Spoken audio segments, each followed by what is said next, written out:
My name is Claudia Masueger. I'm from Switzerland and I'm the only Swiss person in China who runs a wine retail chain store.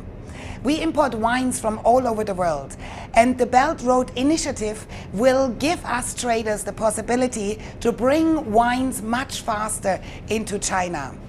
Currently, the prices are still a little bit more expensive than when we bring it over by ship, but I guess as more the volume will increase, as lower the prices will get.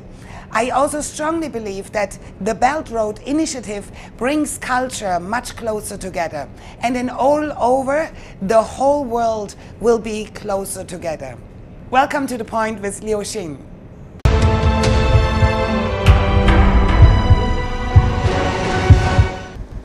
Claudia, thank you very much for accepting our interview. First of all, tell us your story with China. When did you come to China? What did you want to do? Have you achieved that?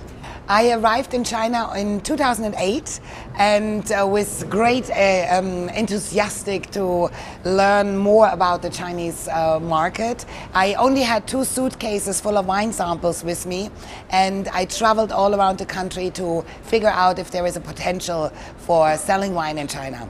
And of course there was, and I then started to first set up a B2B company. And we were growing very, very fast until November 2010, where our warehouse burned down. And this was a good thing at the end, because during this time we reconsidered our business model and we started a very successful wine retail chain for millenniums. Now we are growing very fast all over China. So this country is really exciting because it's very dynamic, and especially the young generation is highly interested to know more about the wine world, especially because it's very complex and many countries are connected with it. Yeah. Where is the connection between wine business, between China and Switzerland, and the Belt and Road Initiative in your eyes?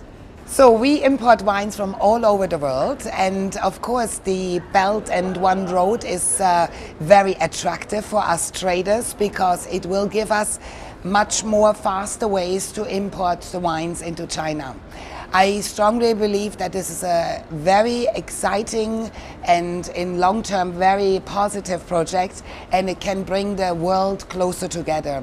It's also that the cultural exchange through this initiative, it's going to be more intense. What do you really need, and do you think the Belt and Road Initiative might give you that opportunity, or has already given you that opportunity?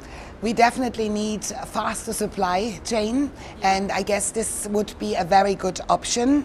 The current situation is that we are shipping the wines from all over the world to China.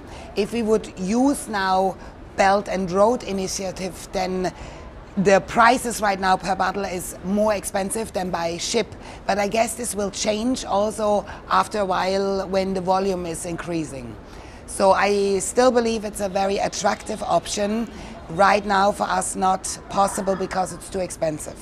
So you are paying attention to this initiative. What do you think is this initiative though? Because people keep asking this question. There are some roads to be built, there are trade to be talked about, there is also the cultural aspect. What is Belt and Road in your understanding? It brings countries closer, it makes trade faster, it makes the transport of goods through those countries much more efficient. So it is a very positive way for traders to make faster businesses. So I think that's a very good option. Right now, what is the biggest obstacle for you in doing business here in China, or what is the biggest challenge? Oh, there are many challenges in China every day. So biggest challenge is the fast changing of the market, which I like very much. You have to change your strategy or rethink your strategy every 6 months, because China is changing very fast. Mm-hmm. Like, for instance, what kind of change do you have to deal with right now? It's all the new social medias, which is coming up every day, new possibilities. Then it's the restructuring of the Beijing place. So we are in the retail business, so retail goes more into shopping malls rather than street stores. So this is a constant change. What do you want to do in the future in terms of wine? You talked about catering more to the young people and using the internet more often or more wisely. Do you have a grand scale of your next dream, let's say? Yeah, the ultimate goal of our company is to open 888 stores in China. Why 888? It's a lucky number.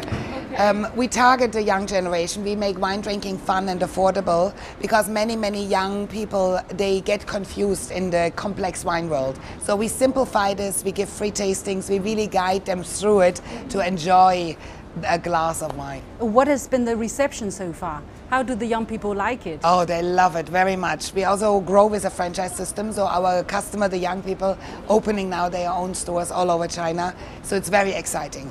Young Chinese are drinking wine now almost on a daily basis already. They really enjoy the ambiente, they enjoy the lifestyle. So it's something wonderful. What is the biggest difference between the Chinese wine clientele, let's say, and what the group of people that you know, that you are very familiar with, either in Switzerland or in Europe, and how do you want to bridge that gap? I have grown up in a wine family. My family is in business since 1898. So in my family, we used to drink every day a glass of wine with lunch or dinner. Of course, only after I've been 18 years old. It is a common thing in Europe to drink a glass of wine with your lunch and your dinner, and we are so used to it. And it's when you want to know more about the wine world, it is very important that you drink or you taste many different kinds. So here in China, it is a new product. So many people started at the beginning to drink heavy Bordeaux wines, which no one actually likes when you start drinking wine. So they put Coca-Cola. But because it was very famous. It is famous, yes, exactly.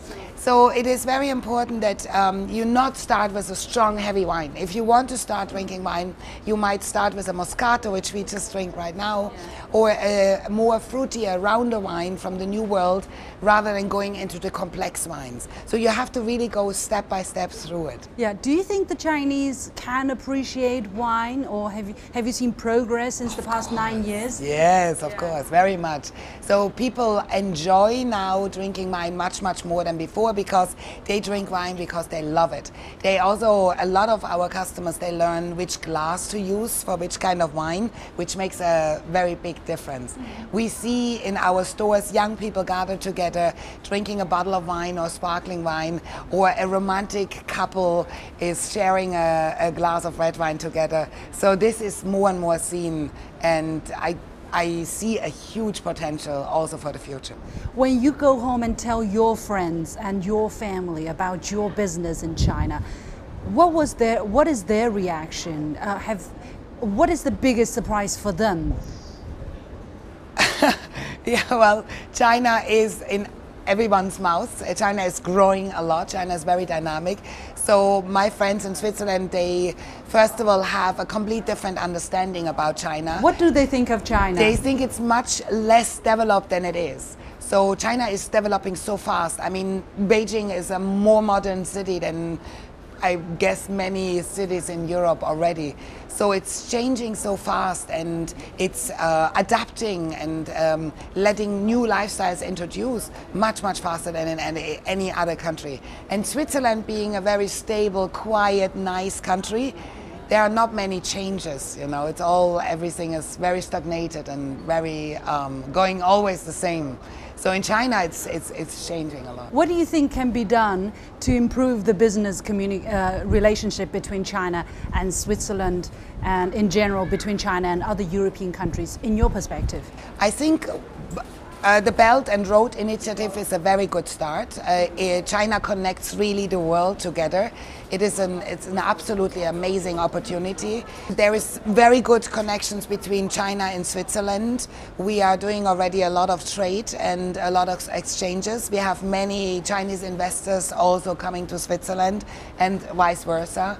So it's only the start. When your business is successful, have there been people trying to copy you and take the wind out of your sail? Of course. How do you deal with that?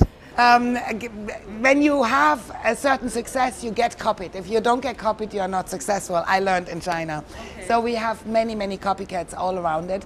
It took me a while to get used to it being a Swiss, but my employees told me it's a huge compliment.